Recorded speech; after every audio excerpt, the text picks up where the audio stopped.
दिलों को तब्दील करें उसका कलाम, और रूहों को ताज़ा करें। अपनी आंखों को बंद करें, अपने हाथों को बंद करें, और उससे अकल, समझ, जोर, हिकमत, दानाई मांगे।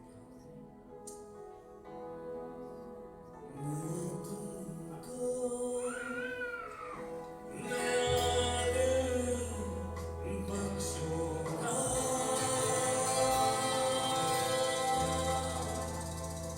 और नहीं तुम्हारी बंधन में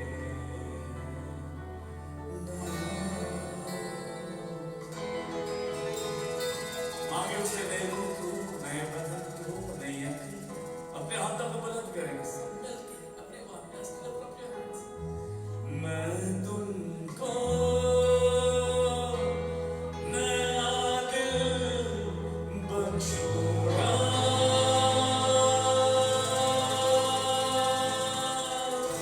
और नहीं तुम्हारे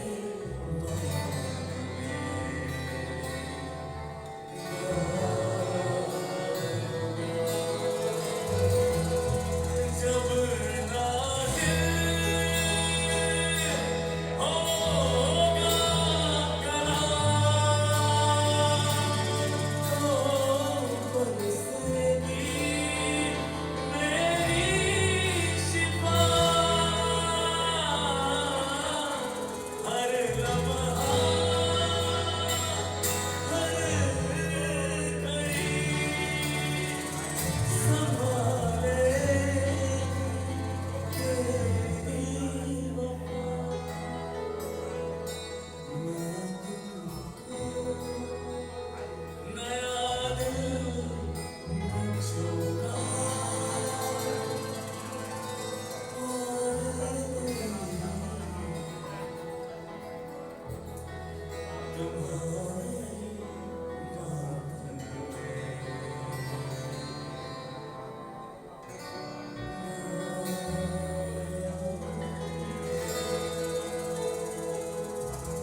देखो इस तरह बंदा को तेरी कुव्वत से, तेरी ताकत के सबूत करते हैं।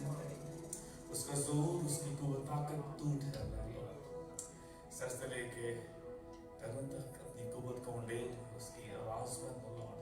और आज अपने लोगों के दिलों को जरूर चोट लगे Lord. Receive the word tonight, hallelujah. Receive the word in the name of Jesus.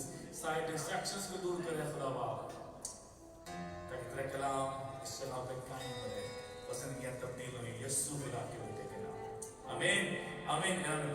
God bless you, hallelujah. तशरीफ रखें।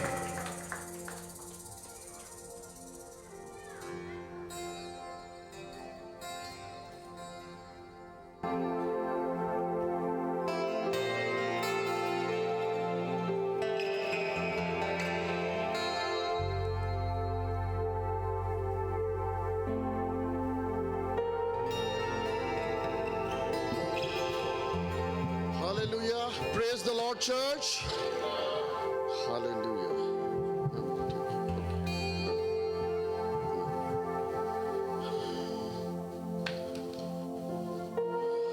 आप सबको मसीह का जी उठना मुबारक हो। हालेलुया। उम्मीद है कि आप सबकी जिंदगियों में वो जी उठा। हालेलुया। ये ज्यादा जरूरी है इस दिन को मनाने से कि वो हमारी जिंदगियों में जी उठे। अगर वो अभी तक मुर्दा खाने में है, उसको उस खाने से निकाल के जिंदगी दे, ताकि वो काम करे आपकी और मेरी जिंदगी में। मैं बहुत शुक्रगुजार हूँ कि बहुत से लोग आए शाम को भी। मेरे ख्याल से इनमें से सुबह भी कुछ लोग आए थे। हाथ खड़ा करें जो सुबह आए थे। Very good. इन सब के लिए तालियां जो 2 टाइम है। Praise the Lord. और जो बाकी आए हैं, जरूर सुबह बहुत से लोगों की मजबूरी होगी, नहीं आ पाए, लेकिन सुबह ये हॉल में खुदावन के फजल से सीटें खत्म हो गई थी, बेंचेस खत्म हो गए थे, स्टूल खत्म हो गए थे। It was full. सुबह 4 बजे ये भरा हुआ। खुदावन का शुक्र है कि लोगों को खुदावंद की कदर होती जा रही है। और आप सब जो आए हैं, खुदावंद आप सबको ब्लेस करने चाहता है आज बड़ी भरपूरी के साथ। आज कुछ यहाँ और होने को है, खुदावंद का काम होने को है आज। अगर आप लोग तैयार हैं तो बी प्रेजेंट। बी प्रेजेंट का मतलब है इधर ही रहिएगा, इधर से बाहर मत जहन को लेके जाने दें। Be present here, not outside there where you left your problems. Leave them and just come to Jesus. Now what Jesus will do, that we are here for only. कि यीशु क्या करने वाला है आज मेरी जिंदगी, हम यीशु को लेने आए हैं, उसको पहनने आए हैं। हालेलुया। बच्चे ने एक यहाँ कहा था, आदिल ने, कि यहूदा का शेरे बबर बादशाह है वो। हालेलुया। आज हम उसी बादशाह से शुरू करेंगे जो यरूशलेम में पिछले इतवार दाखिल हुआ था। याद है ना, उस इतवार वाले दिन जो यीशु दाखिल हुआ था, जिसका मुजाहिरा आपने कल आज सुबह के चर्च में देखा, पैशंस ऑफ क्राइस्ट के अंदर आपने देखा। ये वही बादशाह था लेकिन जो दाखिल हुआ था। और आदिल ने कहा वो तो शेरे बब्बर है, और अभी गाया भी, वो तो शेरे बब्बर है, यानी वो गधे पे शेर सवार था।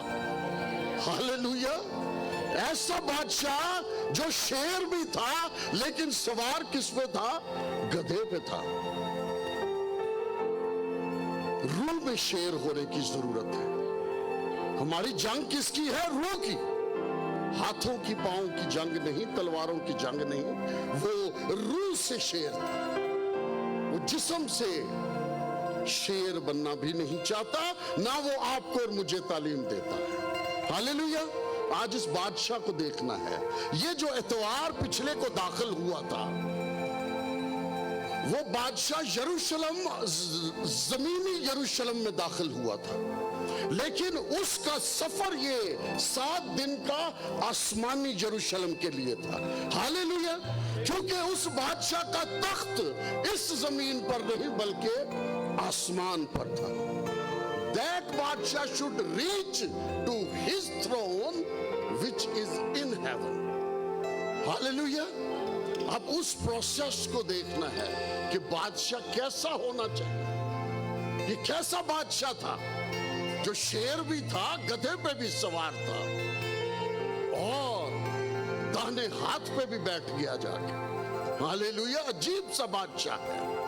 आज हमें गीत के साथ ये पूरा मैसेज करेंगे। इस गीत में 3 शेर हैं और इन तीनों शेर अशार के साथ हम पूरा मैसेज साथ करेंगे।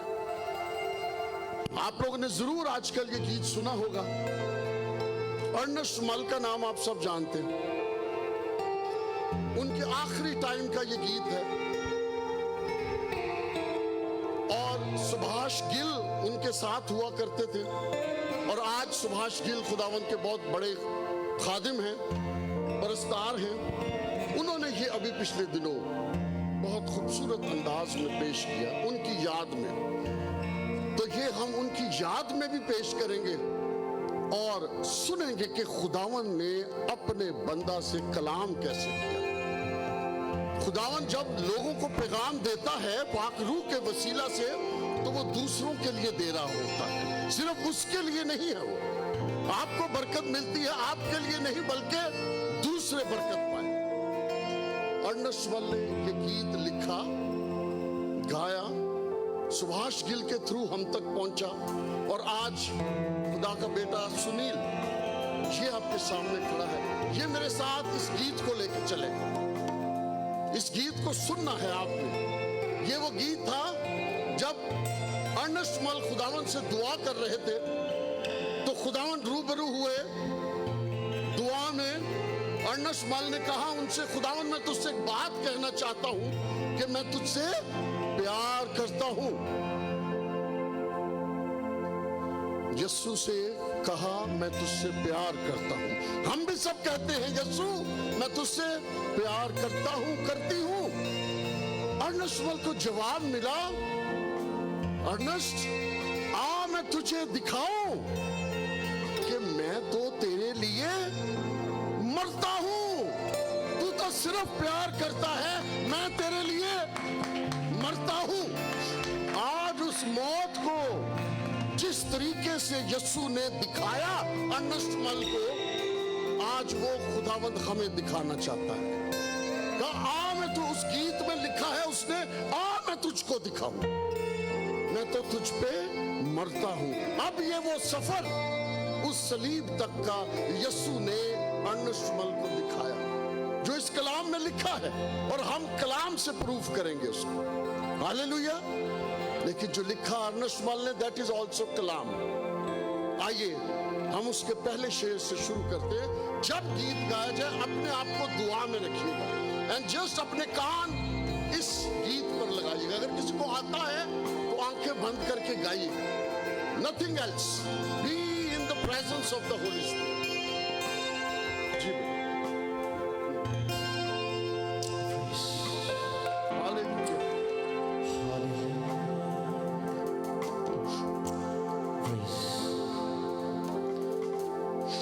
मैंने कहा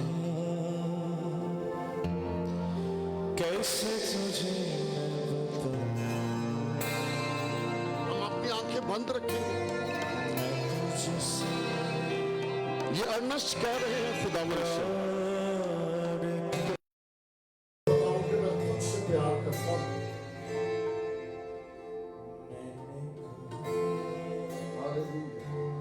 कैसे तुझे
जो खुदावंद आपसे और मुझसे बातें करेगा इन गीतों के थ्रू, इन अशार के थ्रू, उनको हमने आज लेकर जाना है। हालेलुया।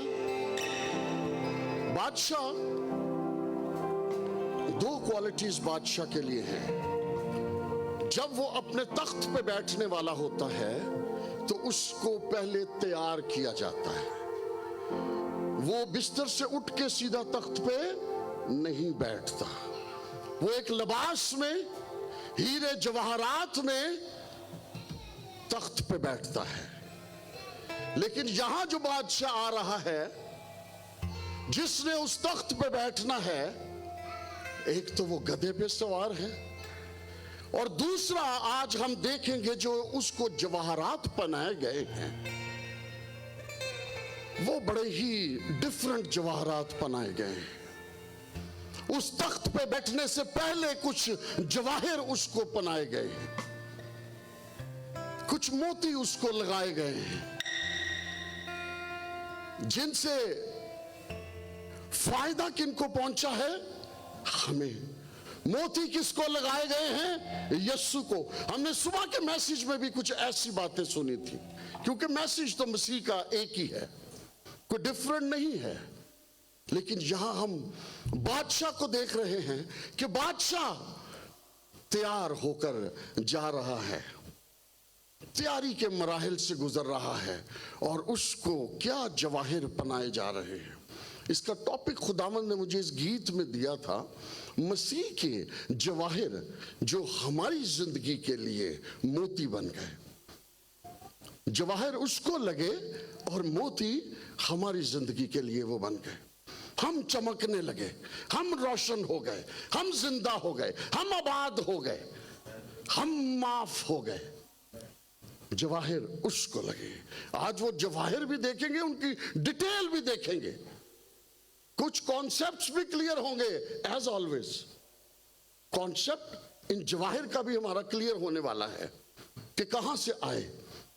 कुछ तस्वीरें हैं मैंने दी हुई, वो तस्वीरें हम 4 तस्वीरें यहां लगा, एक एक करके लगेगी।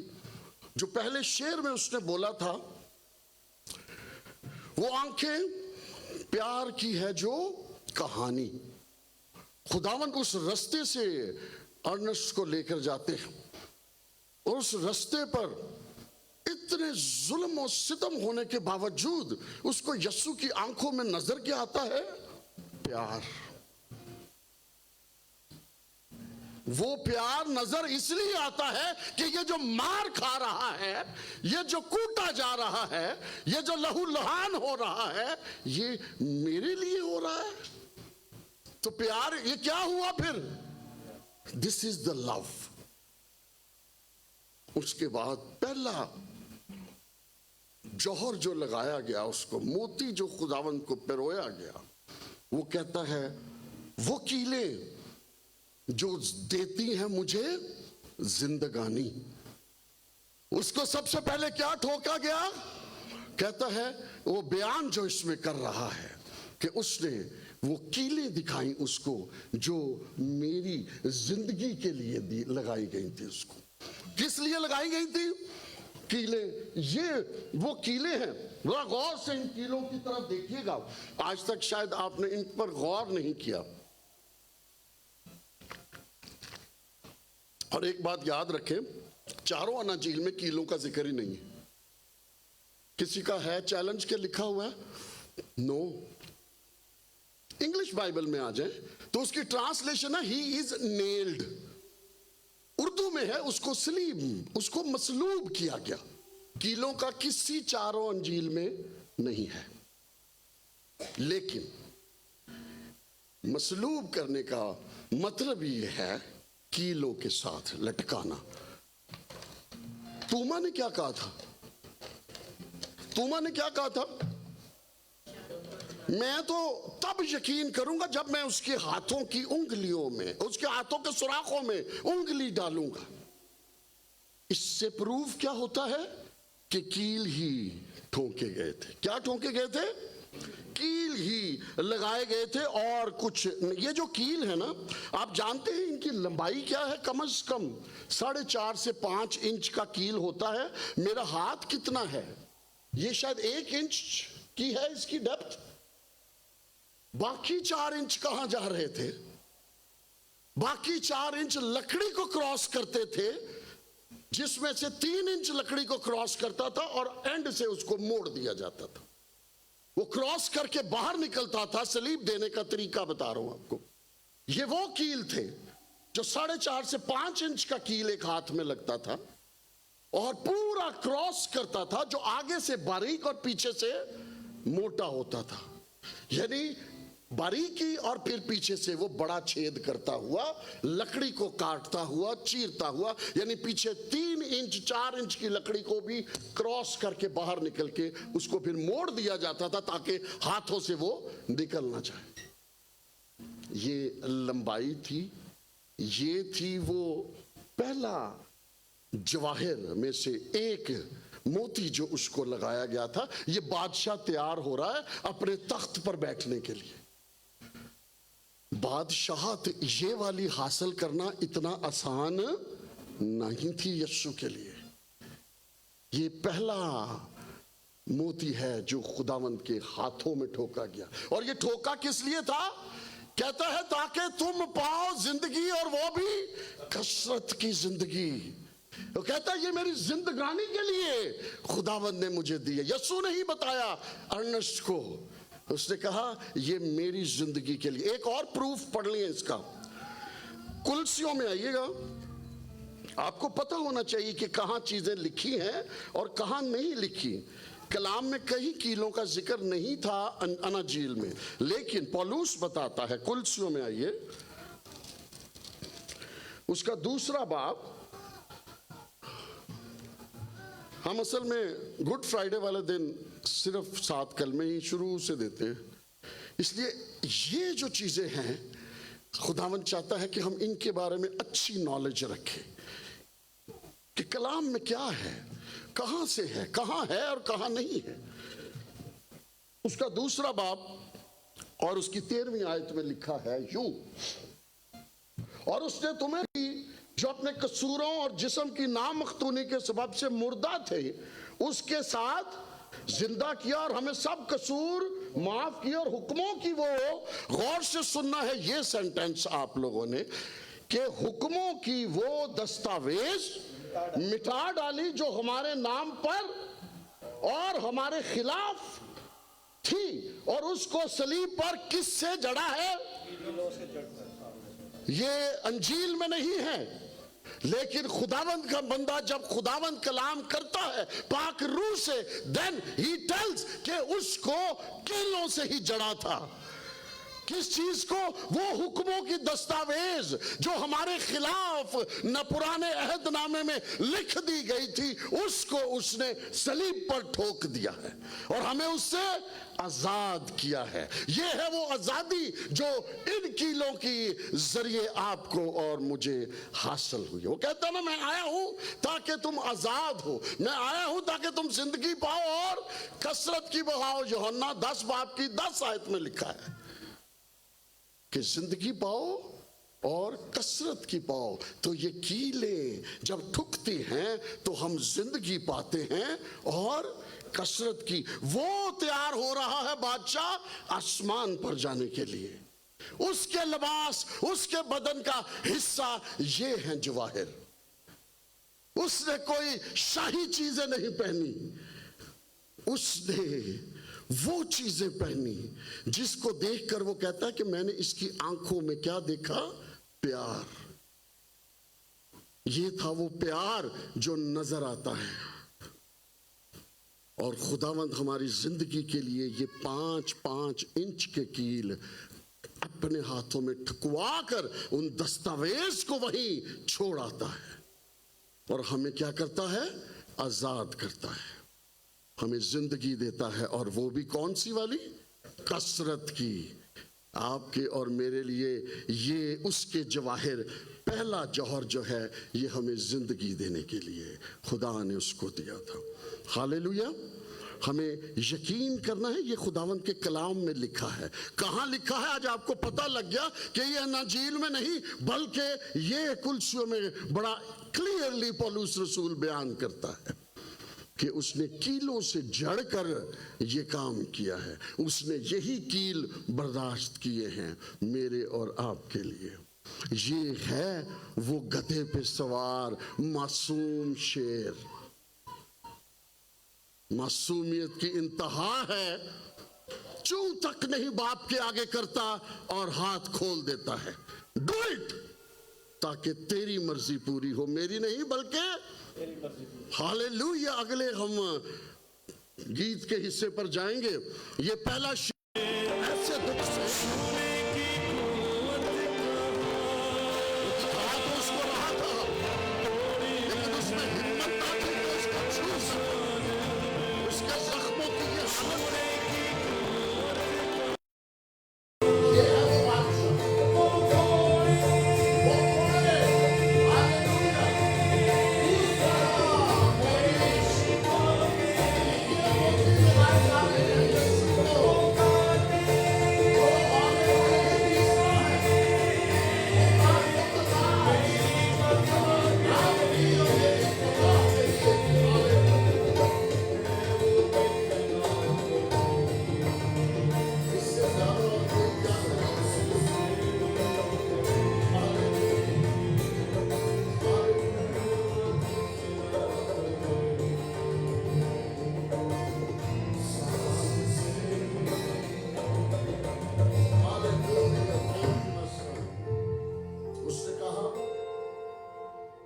वो कोड़े मेरी किसके लिए थे? शिफा के लिए थे। और वो कांटे जो सर पर बनाए गए थे वो मेरी बका के लिए थे। खुदा उनका शुक्र करते हैं इस मोहब्बत की। What a love. वो कहता है मैं देखकर उसको बर्दाश्त नहीं कर सका। कहता देखा उसे मेरे ताकू से जुबान चिपक गई उसकी हालत को देखकर। जब मैंने उस यस्सु की वो हालत देखी जो मुझे दिखा रहा है, ये यस्सु के साथ चल रहा है और यस्सु दिखा रहा है उसको सीन सारा। मैं तुझको बताऊं मैं कैसे जान देता हूं, मैं तो तुझ पे किस तरह मरता हूं, जरा देख तो सही। तालू से चिपक जाती है जुबान जब हम उसकी असल हालत में जाते हैं कि what a love, what a king, and he is calling himself king of Kings. ये है बादशाहों का बादशाह। हालत देखो इसकी। यही लोग कह रहे थे ना, क्योंकि उसने शुरू में कहा था कि मैंने उसकी आंखों में देख ली थी क्या? मोहब्बत। This is the love actually which God has for us. ये खुदावंद की कहता है उसने अपना इकलौता बेटा बख्श दिया। जा मैं बख्शता हूं तेरे लिए। हमारे लिए बख्शा है उसने अपना इकलौता बेटा। ये मोहब्बत है। अब वो कहता है वो कोड़े, ये कोड़े क्यों मारे गए? अच्छा, ये कोड़ों के बारे में कहां लिखा है इंजील में कि 40 थे? कोई कहता है कम 40 थे। क्या अनाजील में लिखा है? हमारी नॉलेज इसलिए, हमारे कॉन्सेप्ट क्लियर होने चाहिए। नहीं लिखा हुआ अनाजील में, ये नहीं लिखा हुआ। उसको सिर्फ लिखा है कोड़े मारे गए। We should know the Bible. We should know. आज तक हिस्ट्री जीसस की देखते आए, सुनते आए, लेकिन पता नहीं कि अंजील में कहां लिखे। अंजील से साबित करना है। यह है हदायत की किताब जो लेकर निकलनी है, सो अंदर लेकर नहीं जाए। 40 कोड़े। आज मैं आपको दिखाऊं ये ऑर्डर हुआ था किसकी तरफ से? खुदा की तरफ से मूसा को। जरा सुने, अब ये ऑर्डर हुआ है। अस्तित्व में आए ये कोड़े कहां से निकले थे? ये रोमन्स जो मारते थे, ये मूसा के ही समझाए हुए और खुदा के मूसा को बताए हुए असूलों में से एक था। अस्तित्व 25वां बाब।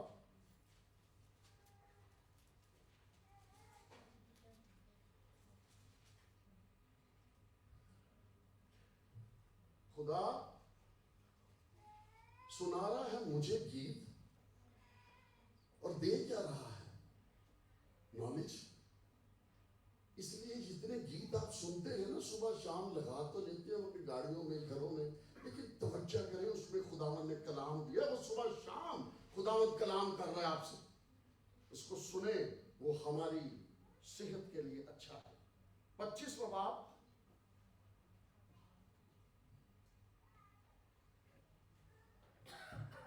और उसकी दूसरी आयत। और अगर वो शरीर, ये गौर से सुने, ये हुक्म हो रहा है, असूल बताया जा रहा है कोड़े मारने का।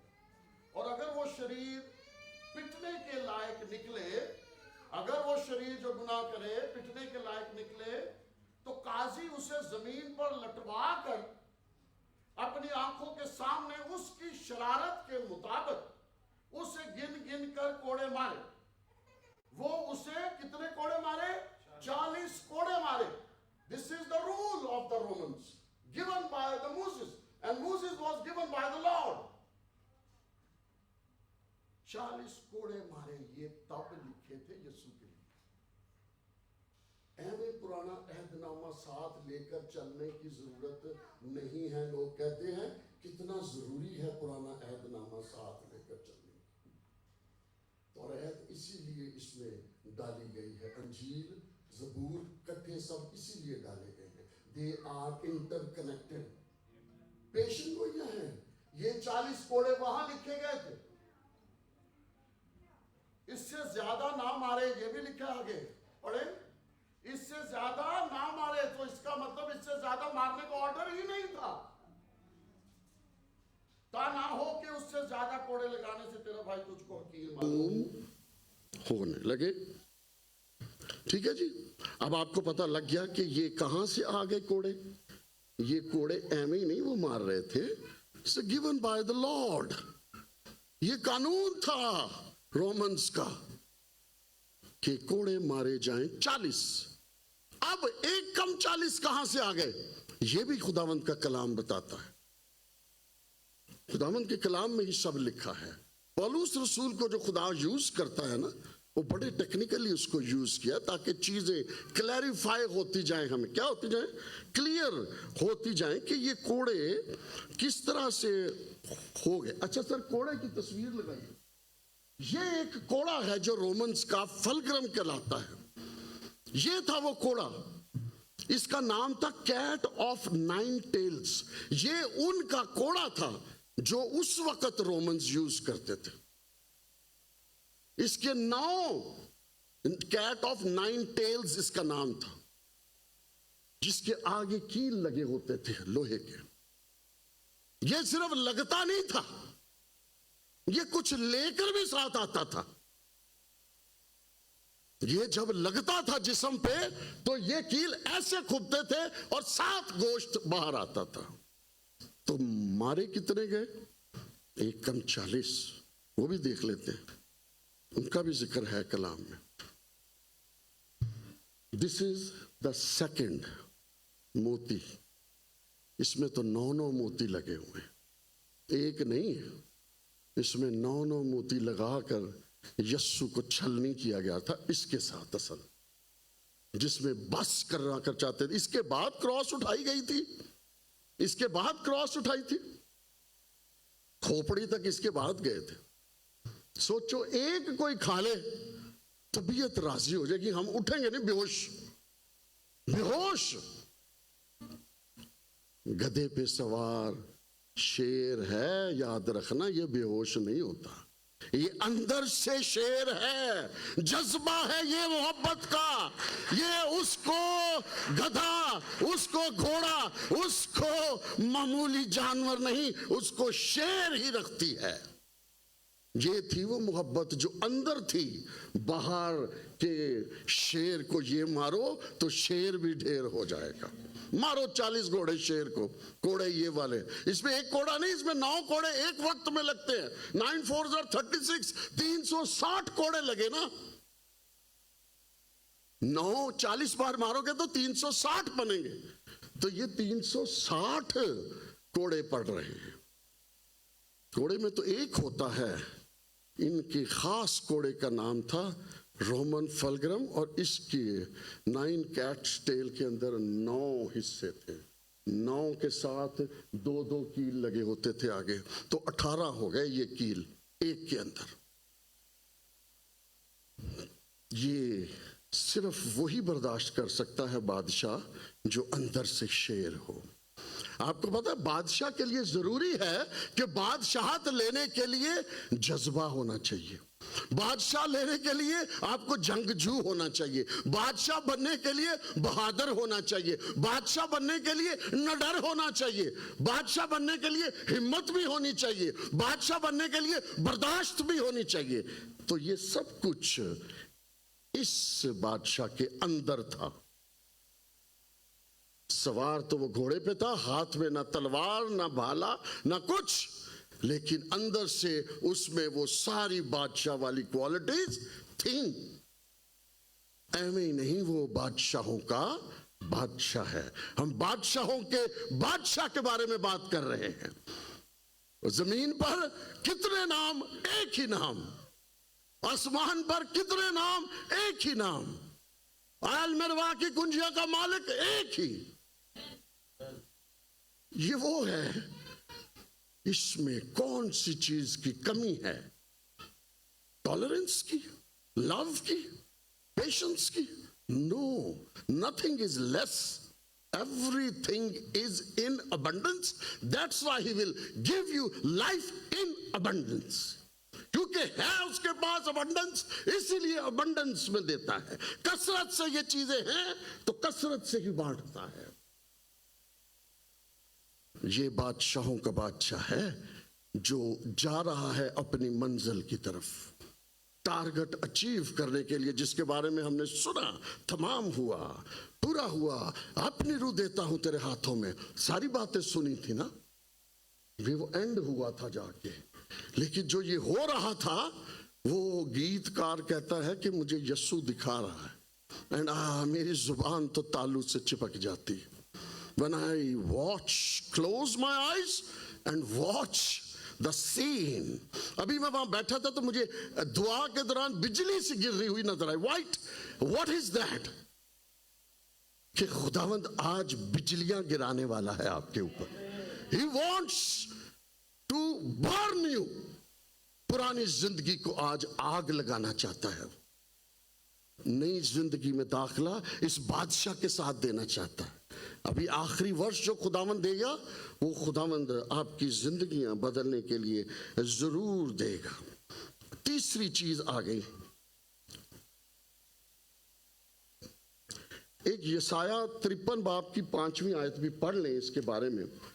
पेशेंट गोइया, मैंने कहा था छोड़नी नहीं है लाइफ में। ये जो पुराना अहदनामा है 53 चैप्टर,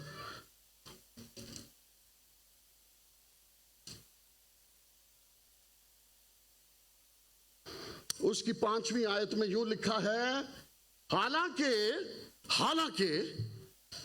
वो कहते हैं हालांकि हालात ऐसे थे। अब हालांकि तब लगाया जाता है, वो हमारी खताओं के सबब से क्या हुआ?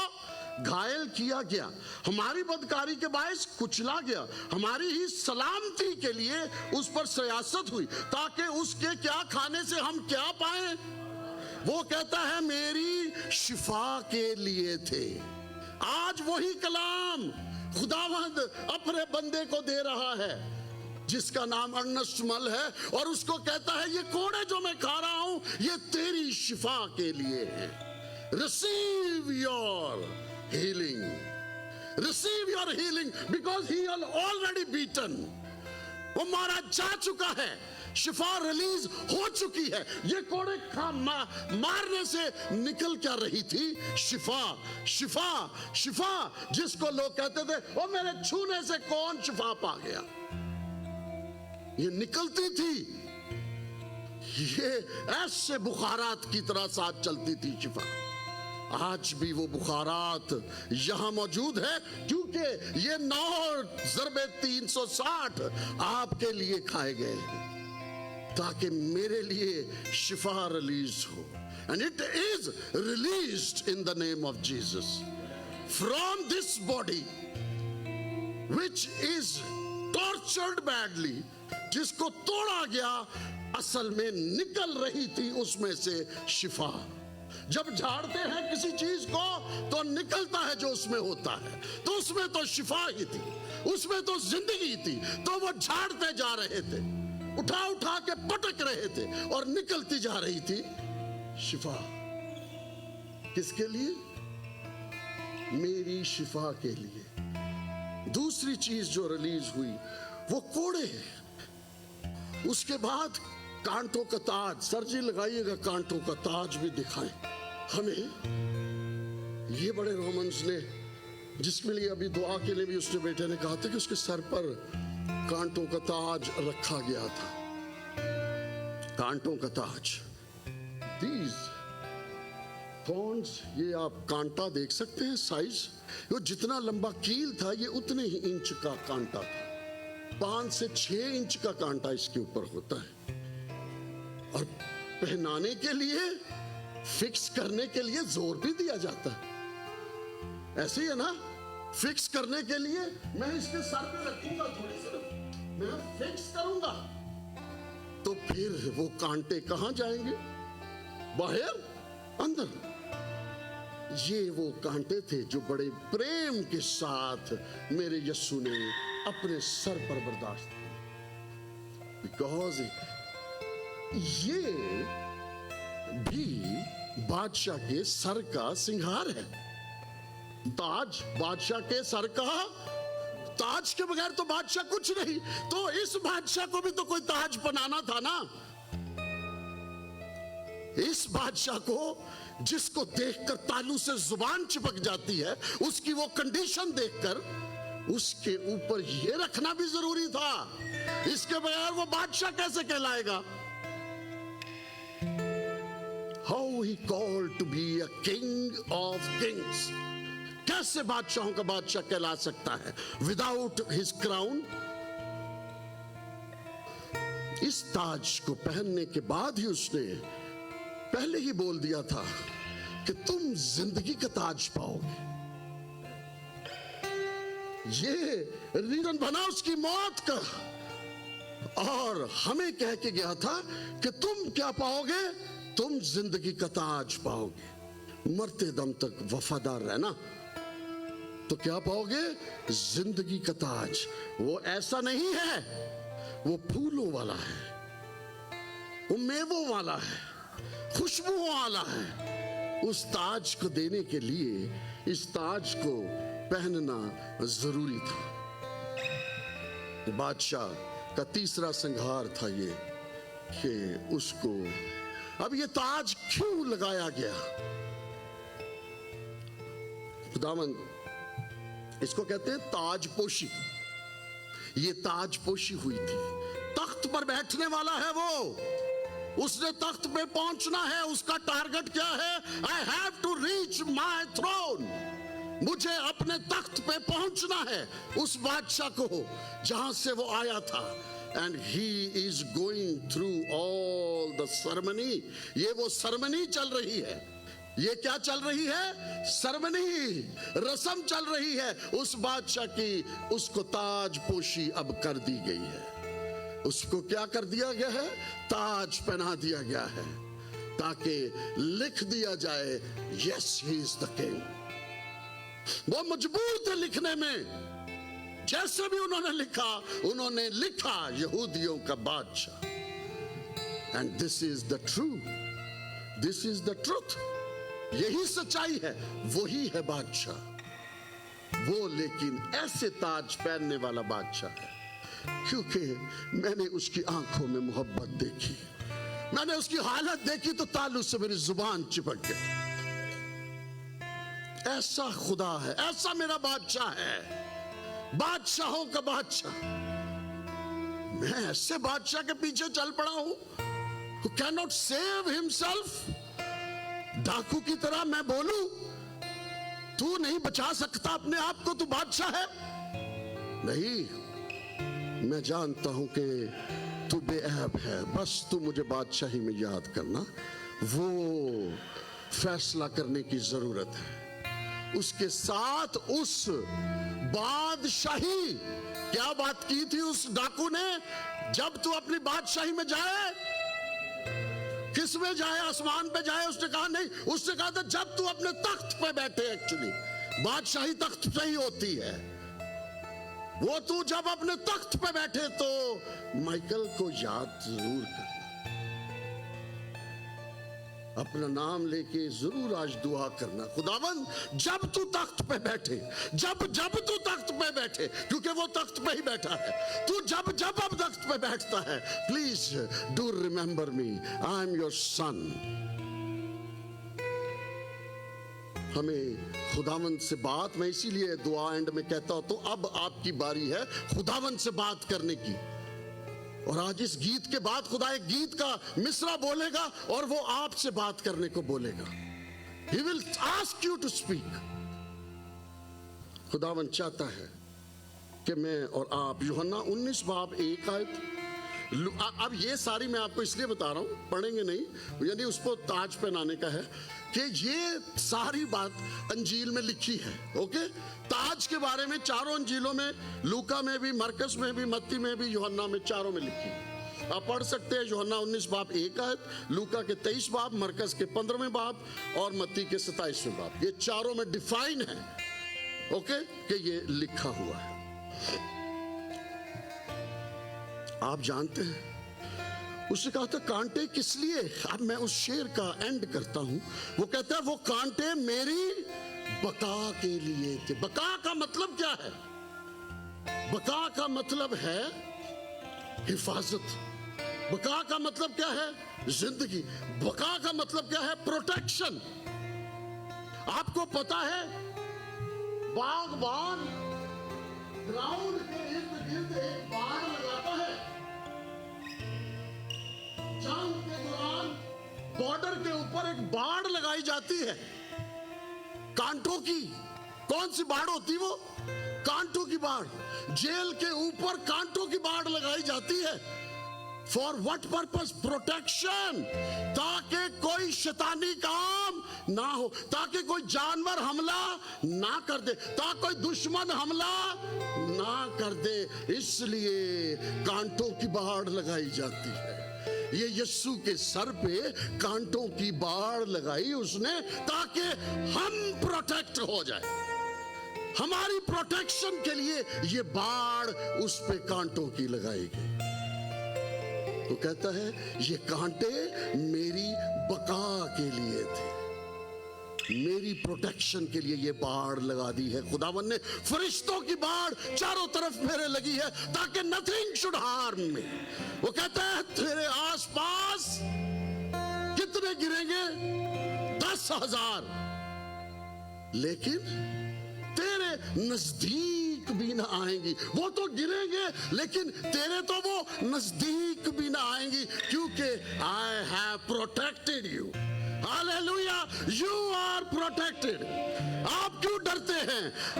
ज़बूर नवीस गलत नहीं कहता, वो भी यही कहता है, यीशु करके दिखाता है कि ये रखी है बाड़ तेरी प्रोटेक्शन के लिए। To protect.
वो नेजा, सर नेजा भी लगा दीजिए। वो नेजा मेरा जन्म बन गया। आपको ये वो नेजा हिस्सा में दिखा रहा हूं आपको, जो रोमन्स उस वक्त यूज करते थे। नेज़े का भाला दिखाने की जरूरत नहीं है, पीछे उसके फ्रंट हिस्सा ये लगा होता था। इसकी धार देख सकते हैं आप, ये वो धार यीशु को मारी गई थी। कल भी सुबह भी देखा आप लोगों ने पैशंस ऑफ क्राइस्ट के सीन में, कैसे खून की नदियां बहने लगी। हालेलुया। इस खून की एक बूंद में क्या है? खून क्या है? खून जिंदगी है, खून जान है, खून रूह है, सब कुछ तो इस खून में है। पढ़ना है आपने, चले पढ़ते हैं जगह। अच्छा पहले पढ़े यूहन्ना 19 बाब, ये भी देखे, ये भी लिखा हुआ है अनाजील के अंदर, ठीक है। यूहन्ना 19 बाब की एक आयत पढ़ेंगे, 33वीं आयत है उसकी, 19वें बाब की। कलाम को लेना चाहे ना तो बड़ा मजा आता है, if you really want to get it. मैंने कौन सी आयत बोली? 33 या 34। 5 सिपाहियों ने आकर पहले और दूसरे शख्स की टांगे तोड़ी जो उसके साथ मसलूब हुए थे, लेकिन जब उन्होंने यीशु के पास आकर देखा कि वो मर चुका है तो उसकी टांगे ना तोड़ी, जैसा कि पेशन गोई थी कि उसकी कोई हड्डी ना टूटेगी। मगर उनमें से एक सिपाही ने भाले से इससे उसकी पसली छेदी और फील फॉल, उससे खून और पानी बह निकला। जिससे ये देखा उसने गवाही दी है कि उसकी गवाही सच्ची है, वो जानता है कि सच कहता है, ताकि तुम भी ये कलाम में लिखा है। ये मैं नहीं कह रहा कि ये मारा है, यही मारा है। निकला क्या है उसमें से? वो जिंदगी का धारा, क्योंकि लहू में जिंदगी है, खून में जिंदगी है। और जिसका वो खून है वो क्या कर गया था? ये मैं तुम्हारे लिए नया अहद देता हूं, ये नए अहद का खून है। ये निकाला सारा उसका खून, क्योंकि वो बदन साथ जाने वाला नहीं था, वो बदन नहीं था, वो बदन में से निकाल देना था। वो मेडिसिन सारी यहां ही छोड़ के जानी थी आपके और मेरे लिए। वो इसलिए सुराख डाला गया कि जितनी मेडिसिन है वो निकल जाए, इस जमीन पर बह जाए दरिया की सूरत में। नदियां बहा दी उसने वहां पे लहू की, क्योंकि इससे जो सुराख होता है वो गोली से ज्यादा तेज है। ये बहुत शार्प नाइफ्स होती हैं, जब ये मारी जाती है तो ये क्रॉस कर जाती है कई आपके हिस्सों के अंदर से। ये सिर्फ पसली को टच नहीं करके आ गया था, कि आधे से ज्यादा अंदर था उसके। इसी वजह से उसकी जुबान तालू से चिपक गई कि इसका तो सब नुचड़ गया है, सब निकल गया इसके अंदर से। ये यीशु मुझे दिखा क्या रहा है? ये जिंदगी निकल रही है उसके अंदर से। आपको पता है बादशाह को तैयार होने के लिए संवारा भी जाता है, रंग भी लगाए जाते हैं। ये था वो रंग जो इस बादशाह को लगना जरूरी था। सर से पांव तक वो लाल हो चुका था, सर से पांव तक वो लाल हो चुका था। और इस खून को लेकर ही काहिन पाक तरीन मुकाम में दाखिल हो सकता था। तो हमारा अजली सरदार काहिन ये है, और इसने खून सारा अपने ऊपर लेकर वहां आसमान में अजली सरदार काहिन के तौर पर उस खुदा के सामने, इसके बाद इसी नेज़े से समझो वो पर्दा चीर गया और वो क्रॉस करता हुआ बाप के कदमों में पहुंच गया। This is the way that the Lord has made, and we will rejoice and we will glad in him. हम खुश होंगे। What a king! What a king! What a king! ऐसा बादशाह क्या मैं पुजारी हूं? ऐसा बादशाह के मैं रियाया हूं? ऐसा बादशाह के साथ मैं रहने वाला हूं? क्या मैं और आप रहने वाले हैं? अब उसने शुरू में एक सेंटेंस बोला था। अच्छा, मैंने आपको कहा था कि हम देखेंगे 2 कुरिन्थियों उसका 5वां बाब सर मुझे सिर्फ 5-7 मिनट और आज हो जाने दीजिए खुदावंद के फजल से। क्या था जी? 2 कुरिन्थियों, गीत हमारा खत्म हो चुका है।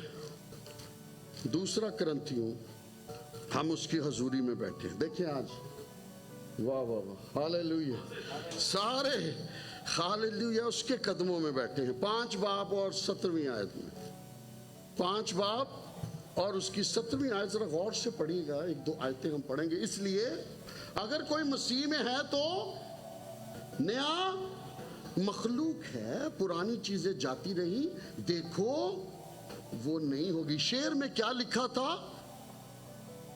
वो नेजा मेरा जन्म बन गया था। इस नेज़े के लगने से वो जो खून का फवारा निकला है ना, वो जो शिफा की नदियां बैठी हैं, निकली हैं, वो मुझे और आपको एक नई जिंदगी देने के लिए निकली है। It's a new life, it's a new birth. इस खून में ही तो जिंदगी है। इसीलिए तो कहा था इस खून में क्या है? जिंदगी है। और अगर ये भी पढ़ना है तो ये पढ़े मेरे साथ, इस्तिस्ना 12 बाब उसकी 23 आयत में। खून में क्या है? वो पुराना खून जो यूज करते थे ना, पढ़ लें, दिलों पे नक्श कर लें खुदावंद के कलाम को। कोई सवाल करे, 12वां बाब है इस्तिस्ना का, कोई मसीही ढेर ना हो किसी के सामने। 23वीं आयत में लिखा है, फक्त इतनी एहतियात जरूर रखना कि तू खून को ना खाना, क्योंकि खून ही तो हालेलुया, मेरी और आपकी जिंदगी क्या है? इस खून के अंदर है। कहता खून ही तो जान है, ये निकली है उसकी जान अब। और ये किसको जान एक नई देती है? कहते तुम्हें एक नया जन्म देती है, और अब तुम्हें वो एक नई जान देती है। वो कहते अब, वो कहता मैंने यार, मेरे ना कमजोरी हो रही है, मैं कुछ जूस वूस पिलाओ, दूध शूध पिलाओ, मेरे में जान आए। लफ्ज कैसा है ये? और मुझ में जान तो आए थोड़ी सी, मैं कोई काम करने के लायक तो ठहरूं। ये है वो जान जो इस लहू से आती है। इस लहू से मेरे और आपके अंदर जान आ गई है। हमारी मुर्दा जिंदगियों में जान डाल दी है इस लहू ने। ये जो फवारा निकला जिसमें हम नहा रहे हैं, आज बरस रहा है। वो कहता है कभी बारिश की तरह, बारिश की तरह बरसता है ये आज भी हम मांग रहे हैं दुगना दुगना, पहले से ज्यादा। If you will ask more, he will give you more. वो कहता है मांग, तू क्या मांगता, मैं तेरा मुंह भर दूंगा। तो कहता है मैं तो उसके खून बहाए आपको माफी नहीं मिल सकती थी। This is the explanation. आपने खून नहीं बहाना, अब आपने लड़ना नहीं है। कहता खून की जंग नहीं है अब तुम्हारी, लड़ना मेरा काम है। I will fight your battle, मैं तुम्हारी जंगें लड़ूंगा।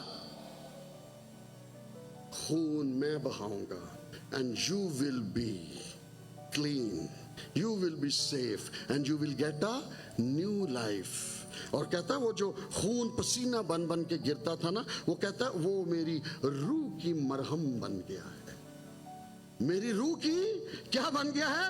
वो कहता है मैं शिकस्ता रूहों को ढूंढता हूं, टूटे हुए दिलों को ढूंढता हूं। जरा एक पढ़ लें मत्ती की अंजील, उसका 11वां बाब, जल्दी जल्दी से 2 आयतें और रह गई हैं। मत्ती की अंजील उसका 11वां बाब, ताकि आपके अंदर कोई सवाल बाकी ना रहे कि खुदावंद ने ये बात नहीं क्लियर की।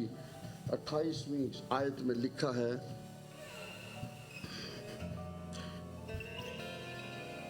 ऐ मेहनत उठाने वाले और बोझ से दबे हुए लोगों, सब मेरे पास आओ, मैं तुमको क्या दे दूंगा? आराम दे दूंगा। मेरा जुआ अपने ऊपर उठा लो और मुझसे सीखो, क्योंकि मैं हलीम हूं और दिल का फरोतन। तो तुम्हारी कौन आराम पाएंगी? जाने आराम पाएंगी। कहता है मेरी रूह की मरहम, मेरी जान की मरहम, मेरी दवाई जो निकली, मैंने कहा ना वो सारी दवाई फेंक गया है यहाँ पर। ऊपर तो रूह गई है, ऊपर जिस्म नहीं गया। अब आनी भी रूह ही है और रूहें लेने आने वाला है। आलम रवा की कुंजियां हैं उसके पास, आलम जिस्म की कुंजियां नहीं है। उसको चाहिए ही नहीं जिस्म। He need you from inside, not from your appearance. जो नजर आता है उसको नहीं चाहिए, जो है अंदर उसको वो चाहिए। अंदर क्या है आपके, आज मुझे और आपको फैसला करना है। खुदा की दाहिनी तरफ अब वो बैठा जाके, आज resurrection day. Where he gone, where is he gone. Hebrew अब्रानियों पहला बाप पूरा करे रेजरेक्शन डे। इब्रानियों पहला बाप उसकी 3री आयत में लिखा है, और उसके जलाल का परतो और उसकी जात का नक्श होकर सब चीजों को अपनी कुदरत के कलाम से संभालता है। वो गुनाहों को धोकर, वो जो फवारा निकला था ना, वो गुनाहों को धोने के लिए निकला। आलमे बाला किबरिया की दाहिनी तरफ जा बैठा। हालेलुया। ये था वो जो गधे पे सवार था, आज वो बादशाहों के बादशाह के दाहिनी तरफ बैठा है, जहां से वो जिंदों और मुर्दों की अदालत करने को आएगा। Hallelujah. This is the victory to get your throne. अब इस काबिल ठहरा कि वो उस दाहिनी हाथ पर बैठ सके, अदरवाइज नहीं ठहर सकता था। जब तक कि वो जो कॉल था यीशु का, मेरी नहीं खुदावन तेरी मर्जी पूरी हो, जब तक खुदावन की मर्जी पूरी नहीं होगी हम भी वहां नहीं जा सकते। अब वो क्या शेर का आखिरी हिस्से के शुरू में कहा था, उसने कहा दुनिया में जा दे गवाही मेरी, मुर्दे चला, लंगड़े चला, बन जा गवाही मेरी। चलती फिरती गवाही, चलते फिरते यीशु नजर आने लग जाए। मेरी गवाही, yes Jesus is moving on the earth. Still Jesus is moving on the earth, in this person, in that lady. Jesus is alive. This is the proof. यीशु चलते हुए नजर आ रहे हैं। Yes, he is alive. ये पाक रूह का फरमान है। और उसके लिए जो आयत देता है वो भी देख लीजिए।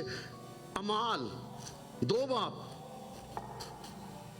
सेकंड लास्ट आयत 2 बाब में लिखा है, रसूलों के अमाल 2 बाब उसकी 31वीं आयत।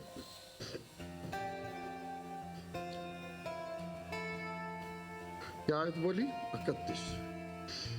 हालेलुया। गौर से सुनेगा, ये लुब्बे लुबाब है। अब वो कहता है बन जा गवाही मेरी। हाउ?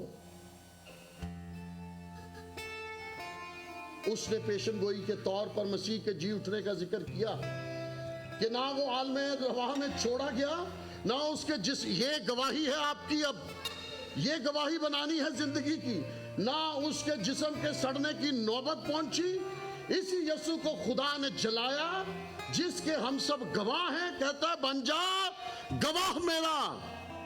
बस खुदा के दाने हाथ से सर बुलंद होकर और बाप से वो रूह कुद्दस हासिल करके जिसका वो वादा किया गया था, उसने ये नाज़िल किया जो तुम देखते और सुनते हो। बाप, बेटा और रूह कुद्दस का ईमान बताया उसने, क्योंकि दाऊद तो आसमान पर नहीं चढ़ा, लेकिन वो खुद कहता है खुदावन ने मेरे खुदावन से कहा मेरी दाहिनी तरफ बैठ जब तक कि मैं तेरे दुश्मनों को तेरे पांव तले की चौकी ना कर दूं। बस इस्राएल का सारा घराना, ये ईमान था जो मैंने सारा अभी पढ़ा आपके सामने। इसलिए उसने कहा था मेरी गवाही बन जा। और उसने यहां भी यही लफ्ज बोले हैं जिसके हम सब गवाह हैं। बस इस्राएल का सारा घराना यकीन जान ले, यानी हमें इस पर ईमान रखना है। यकीन का मतलब क्या है? ये जितनी बातें हमने देखी सुनी, इन पर ईमान रख ले। कि खुदा ने उसी यीशु को जो गधे पे सवार था, जो सलीब पे मसलूब था, जिस यीशु को जिसे तुमने सलीब किया, खुदावंद भी किया और मसीह भी। हालेलुया। इसी यीशु को ये है गवाही बननी अब आपने और मैंने। हम इस गवाही के बगैर ऊपर नहीं जा सकते। हालेलुया। वो अकेला बादशाह बनेगा? बादशाह क्या अकेला रहता है कि उसकी रियाया भी चाहिए उसको? रियाया को चाहता नीचे रह जाए? नहीं, वो रियाया सारी उसको ऊपर चाहिए। वो जो कहता है खुदावन ने लोग मुझे दिए हैं, मैं चाहता हूं वो भी वही हो जहां मैं हूं। एक आयत पढ़ ले, हमें कोई हदायत देता जा रहा है। रोमियो 8 बाब उसकी 16 आयत।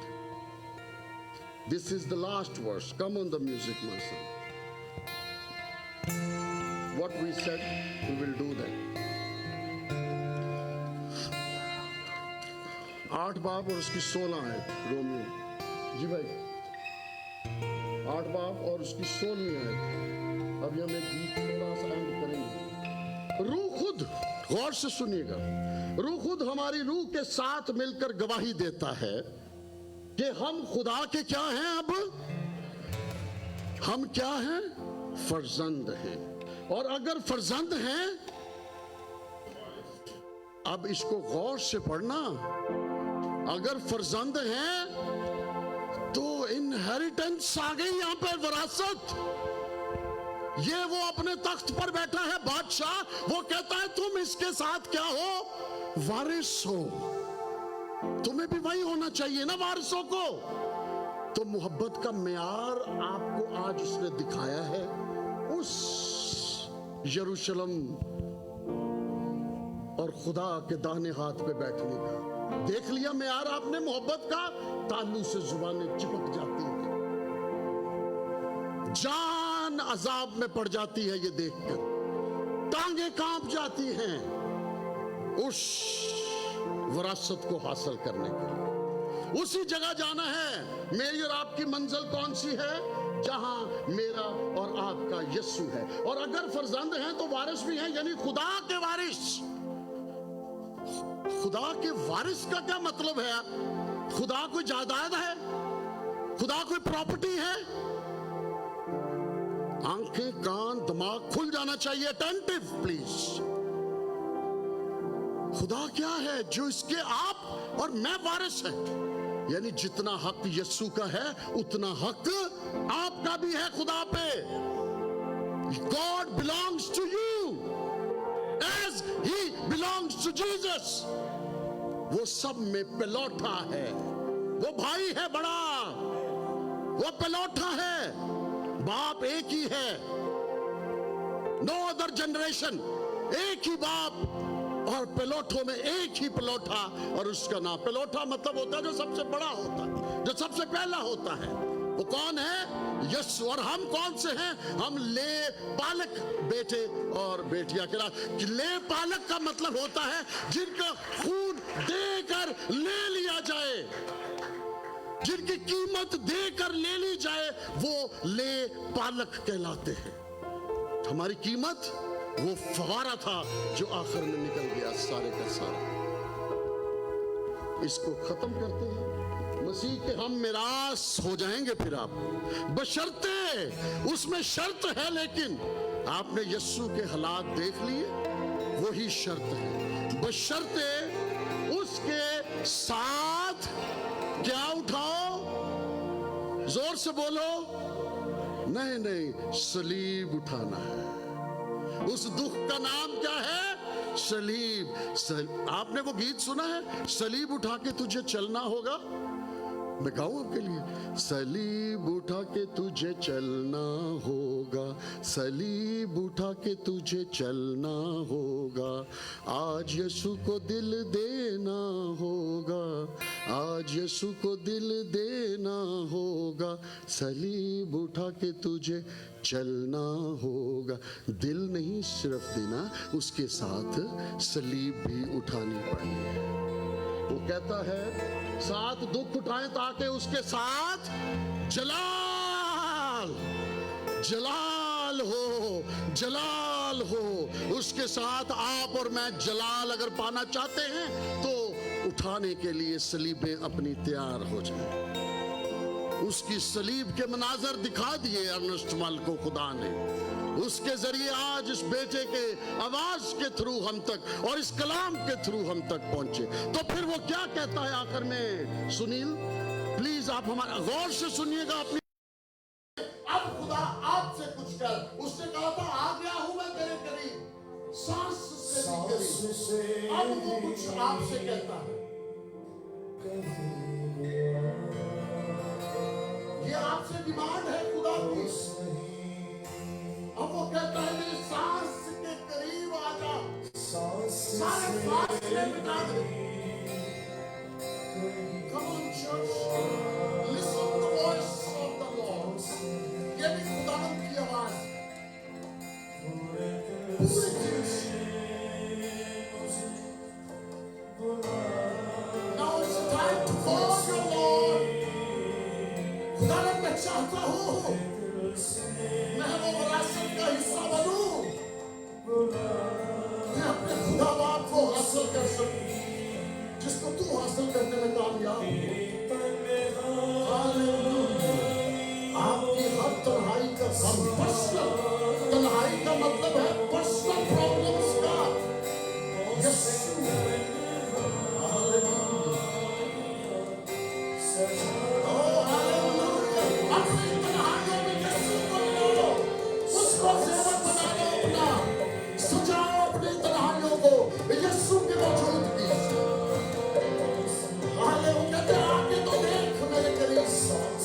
Come on church, अपने सरों को झुकाओ, उससे बात करो। वो कहता है कि आंखों से ही just check me what I can do। पूरी दिल से मान रख, खुदावंद का पात्र मौजूद है। Hallelujah. Yes, God the Lord, मुझे बुला तो सही। Oh your Lord, Lord I need you। Hallelujah. आपकी अकेलेपन, इंफरादी प्रॉब्लम्स, आपका साथी, आपका मसीहा आपको बचाने वाला।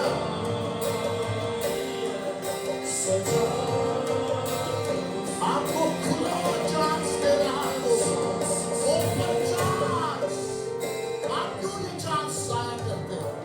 Don't waste this chance, don't waste. अपनी आंखों को बंद रखिए।